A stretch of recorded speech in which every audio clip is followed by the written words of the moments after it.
اللہ الرحمن الرحیم۔ السلام علیکم، میں ہوں سومیہ وسیم۔ میں امید کرتی ہوں آپ سب خیر و عافیت سے ہوں گے۔ سامعین محترم، آج میں آپ کے ساتھ حضرت عثمان رضی اللہ تعالیٰ عنہ اور ان کی وفادار بیوی نائلہ کا واقعہ شیئر کروں۔ واقعہ شیئر کرنے سے پہلے میری آپ سب سے گزارش ہے، اگر آپ میرے چینل پر نئے ہیں تو چینل کو سبسکرائب کریں اور بیل آئیکن کو پریس کریں تاکہ آپ کو میرے لیٹسٹ ویڈیو کے نوٹیفیکیشن جلد از جلد مل سکیں۔ تو ویڈیو سٹارٹ کرتے ہیں۔ حضرت سعید بن العاص رضی اللہ تعالیٰ عنہ جب کوفہ کا گورنر مقرر ہوئے تو آپ نے وہاں کی ایک خاتون سے شادی کی جن کا نام ہند بنت فراسفہ تھا۔ امیر المومنین حضرت عثمان رضی اللہ تعالیٰ عنہ کو جب اس بات کی خبر ہوئی تو آپ نے حضرت سعید بن العاص رضی اللہ تعالیٰ عنہ کو خط لکھا اور فرمایا کہ مجھے معلوم ہوا ہے کہ تم نے بنو کلب کی ایک خاتون سے نکاح کیا ہے، مجھے اس کے حسب و جمال کے بارے میں لکھ کر بھیجو اور بتاؤ۔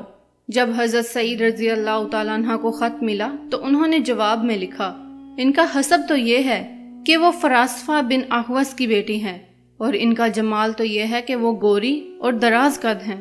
تو اس کے جواب میں حضرت عثمان رضی اللہ تعالیٰ عنہ نے کہا کہ تم اپنی بیوی ہند بنت فراسفہ کی بہن کو میرے رشتے کی پیشکش کرو۔ حضرت سعید نے حکم کی تعمیل کی اور فراسفہ کو بلوایا اور کہا کہ حضرت عثمان رضی اللہ تعالیٰ عنہ کی خواہش بتائی اور کہا کہ امیر المومنین سے اپنی بیٹی کی شادی کروا دو۔ فراسفہ جو کہ نصرانی تھا، اس نے اپنے بیٹے سے کہا تم نائلہ کے ولی بن کر اپنی بہن کی شادی کرا دو۔ یوں حضرت عثمان رضی اللہ تعالیٰ عنہ کا نکاح نائلہ بنت فراسفہ سے ہوا اور وہ عظیم اور بہادر عورت نائلہ بنت فراسفہ جو کہ پہلے گمنام زندگی گزار رہی تھی، وہ زوجہ خلیفہ سوم کے نام سے پہچانی جانے لگی۔ آپ اپنے کمال رویے اور فراحت و بلاغت سے سب کے دل جیت گئیں۔ آپ نے اپنے والد کی دو نصیحتوں کو بڑی مضبوطی سے تھامے رکھا جو رخصتی کے وقت آپ کے والد نے کہی تھیں۔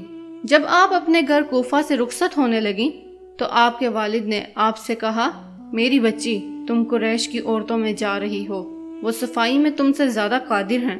تم میری دو نصیحتیں ہمیشہ یاد رکھنا، ایک سرما، دوسرا پانی۔ پہلا تم سرما لگانا اور خوشبو لگانا اور دوسرا پانی سے صفائی رکھنا۔ بس آپ نے دونوں نصیحتوں پر عمل کیا اور اسی وجہ سے حضرت عثمان رضی اللہ تعالیٰ عنہ کو نہایت محبوب تھیں، کیونکہ آپ طہارت و پاکیزگی کا بہت خیال رکھتی تھیں اور آپ کی عقل مندی کے بذات خود حضرت عثمان رضی اللہ تعالیٰ عنہ معروف تھے۔ اللہ تعالیٰ نے آپ کو سب خوبیوں کے ساتھ وفاداری اور شجاعت جیسے عمدہ صفات بھی عطا کیے ہوئے تھے۔ آپ کی صبر و استقامت کا اندازہ اس بات سے لگایا جا سکتا ہے کہ جب حضرت عثمان رضی اللہ تعالیٰ عنہ کو شہید کیا گیا تو اس سے پہلے آپ کو کم و بیش 40 دن قید میں رکھا۔ بعض روایات میں 40 دن سے کم کی بھی روایتیں بیان کی گئی ہیں۔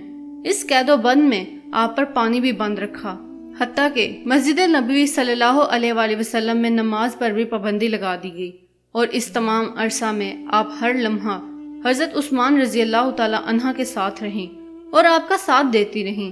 پھر وہ دن بھی آن پہنچا جس دن حضرت عثمان رضی اللہ تعالیٰ عنہ کو شہید کر دیا گیا۔ وہ جمعہ کا دن تھا اور چاشت کا وقت تھا۔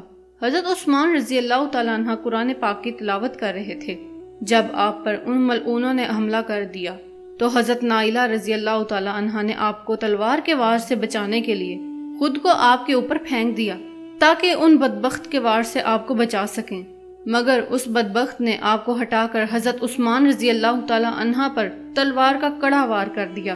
منقول ہے کہ قرآن پاک پر خون کا سب سے پہلا قطرہ گرا اور پھر دوسرا آدمی تلوار لہراتا ہوا آگے بڑھا اور حضرت عثمان رضی اللہ تعالیٰ عنہ پر وار کیا، جس پر آپ کی جانثار بیوی نے ہاتھ کے ساتھ وار روکنا چاہا۔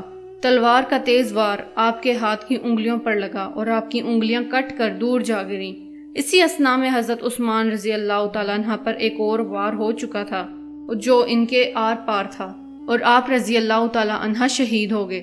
حضرت نائلہ رضی اللہ تعالیٰ عنہ نہ کہ آپ کی زندگی میں بلکہ آخری سانس تک آپ کی حفاظت کرتی رہیں۔ جب حضرت عثمان رضی اللہ تعالیٰ عنہ شہید ہوئے تو بعض ملعونوں نے آپ کی لاش کی بے حرمتی کرنے کی کوشش بھی کی، مگر آپ نے ان کی یہ خواہشات پوری نہ ہونے دی، بلکہ ان سب کے آگے سیسا پلائی دیوار ثابت ہوئی۔ سامعین محترم، میں امید کرتی ہوں آپ کو آج کی ویڈیو پسند آئی ہوگی۔ ویڈیو پسند آئے تو ویڈیو کو لائک کیجیے، شیئر کیجیے اور چینل کو سبسکرائب کیجیے۔ آپ سے ملاقات ہوتی ہے انشاءاللہ نیکسٹ ویڈیو میں، تب تک کے لیے اللہ حافظ۔